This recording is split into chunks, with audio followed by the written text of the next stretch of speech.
তোমাকে হারিয়ে আমি যে কতটা ভেঙে চুরমার হয়ে গেছি তা কোনো মাপকাঠিতে মাপা সম্ভব নয়। এই পৃথিবীর কোনো আঘাত আমাকে এভাবে দুমড়ে মুচড়ে দিতে পারেনি, যেটা তোমার এই নীরবতা দিয়েছে। তুমি কতটা নিষ্ঠুর হতে পারলে যে আমাকে ছাড়াই তোমার নতুন এক পৃথিবী সাজিয়ে নিলে।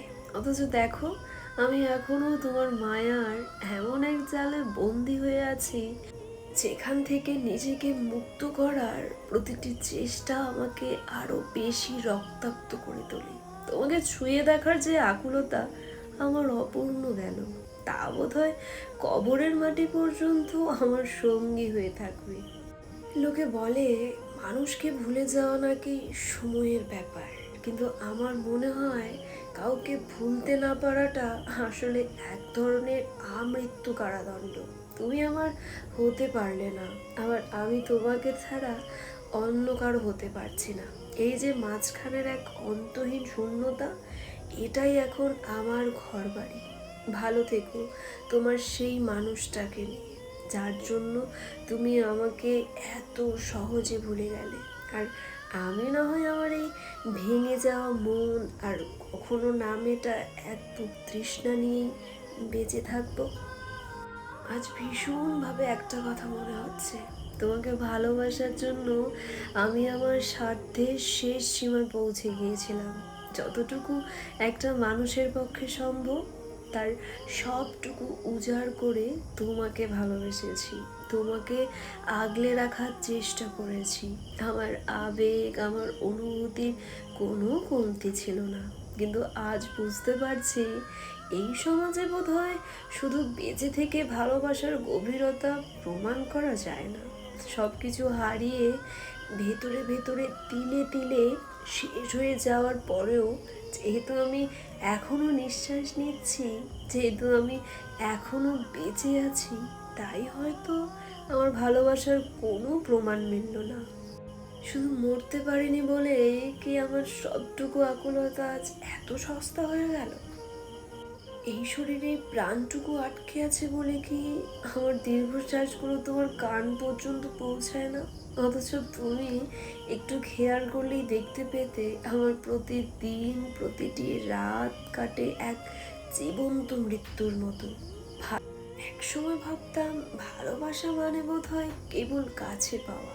আজ বুঝতে পারছি ভালোবাসা মানে কখনো কখনো অসীম শূন্যতাকে বুকে নিয়ে প্রিয় মানুষটির চোখের দিকে তাকিয়ে মুচকি হাসা। আমি তোমাকে দেখেছি, তোমায় ছাড়া আমি কতটা সাবলীল, কতটা প্রাণবন্ত। তোমার চোখের সেই স্নিগ্ধতা, ঠোঁটের কোণে লেগে থাকা সেই হাসি, আমি তো ঠিক এই মানুষটিকেই ভালোবাসতাম। তোমার সেই হাসির উৎস যদি আমি না হয় অন্য কেউ বা অন্য কিছু হয়, তবে কি আমার অপরাধ নেই? অবশ্যই আছে। আমার বড় অপরাধ, আমি তোমাকে নিজের মতো করে আগলে রাখতে চেয়েছিলাম। তোমার ডানাগুলো হয়তো আমার ভালোবাসার ভারে কিছুটা হলেও ভারী হয়ে গিয়েছিল। আজ আর কোনো অভিযোগ নেই। অভিমানের সবটুকু জল আমি এক নিমেষেই শুকিয়ে ফেলেছি। কারণ তোমার ভালো থাকাটা আমার কাছে এখন প্রার্থনার মতো। আমি হেরে গেছি ঠিকই, কিন্তু তোমার জয় হয়েছে। আর যে মানুষটিকে আমি নিজের থেকেও বেশি ভালোবেসেছি, তার জয়ের চেয়ে বড় কোনো প্রাপ্তি আমার কাছে নেই। এতগুলো দিন পার হয়ে যাওয়ার পরেও আজও আমার তোমার কথা মনে পড়ে। কখনো কোনো মুভি দেখে, কোনো গানের লিরিক্স শুনে, এমনকি তুমি পড়তে এমন পোশাকে কাউকে দেখলে আমার তোমার কথা মনে পড়ে। কখনো কোথাও ঘুরতে গেলে, বন্ধুদের সাথে আড্ডা দিলে, এমনকি ক্লাসের দীর্ঘ লেকচারের সময়ে আমার দুটি চোখ আশেপাশে ছিটে শুধু তোমায় খুঁজে ফেরে। যে পথে একদিন আমরা একসাথে হেঁটেছিলাম, সেই পথ পাড়ি দিলে এখন আমার তোমার কথা মনে পড়ে। কখনো কোনো কিছু লিখতে বসলে, পুরনো ডায়েরির পাতা উল্টালে আমার তোমার কথাই মনে পড়ে। কখনো কোনো কারণ ছাড়াই আমার তোমার কথা মনে পড়ে। আমার কাছে সব কিছু থাকার পরেও কোথাও না কোথাও তোমার শূন্যতা আমাকে ঘিরে ধরে। সময় বয়ে যায়, মানুষ বদলে যায়, পরিস্থিতিও পাল্টে যায়, কিন্তু আমার এই মন শুধু তোমাকে নিয়েই পড়ে থাকে।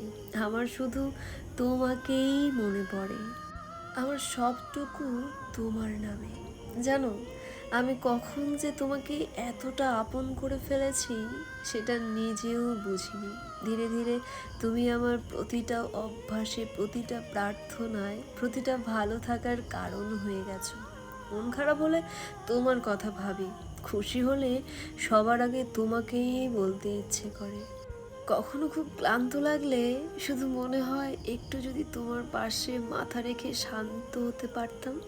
তোমাকে আমি শুধু ভালোবাসি না, তোমার মধ্যে নিজের একটা নিরাপদ জায়গা খুঁজে পেয়েছি, যেখানে ভয় নেই, অভিনয় নেই, আছে শুধু একটু শান্তি আর অনেকটা মায়া।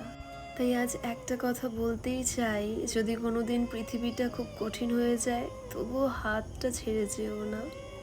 কারণ আমার স্বপ্ন, আমার শান্তি, আমার না বলা হাজারটা অনুভূতি সবটুকুই ধীরে ধীরে তোমার নামে লিখে ফেলেছি।